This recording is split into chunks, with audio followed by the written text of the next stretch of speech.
communiqué Ilang FM.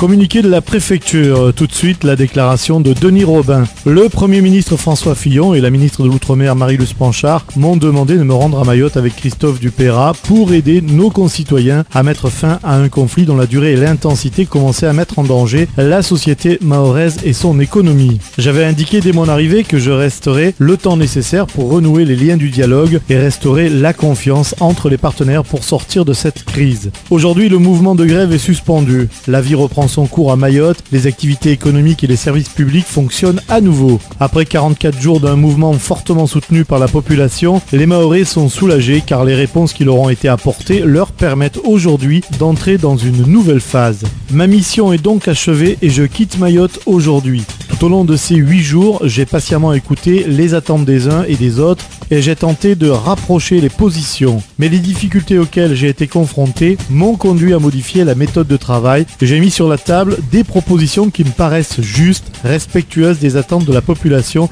et compatibles avec les réalités économiques.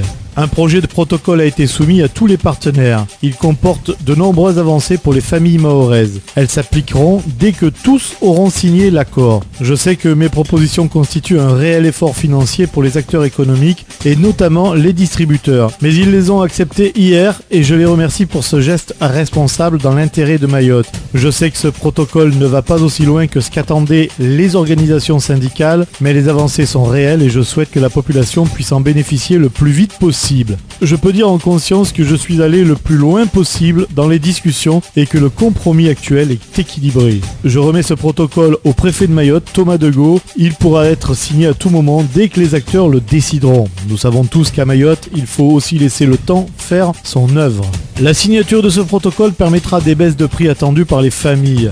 La signature de ce protocole permettra d'engager dans de nouvelles conditions de confiance et de sérénité de nouvelles étapes. L'observatoire des prix qui suscite de fortes attentes pour poursuivre le travail d'explication et de transparence sur les circuits économiques. La commission consultative du travail qui doit aborder des sujets importants pour les droits sociaux des Mahorais. Des réunions à Paris avec la ministre de l'Outre-mer pour préparer l'avenir. Compte tenu de tous ces enjeux, j'espère que le protocole sera signé rapidement. En quittant Mayotte, la satisfaction d'avoir mené à bien ma mission est assombrie par les drames qui ont accompagné cette crise. Un homme est mort, d'autres ont été blessés, dont un enfant. Des familles vont perdre des salaires, des entreprises artisanales vont fermer, des emplois vont être supprimés. J'ai une pensée pour toutes les personnes affectées par ces événements.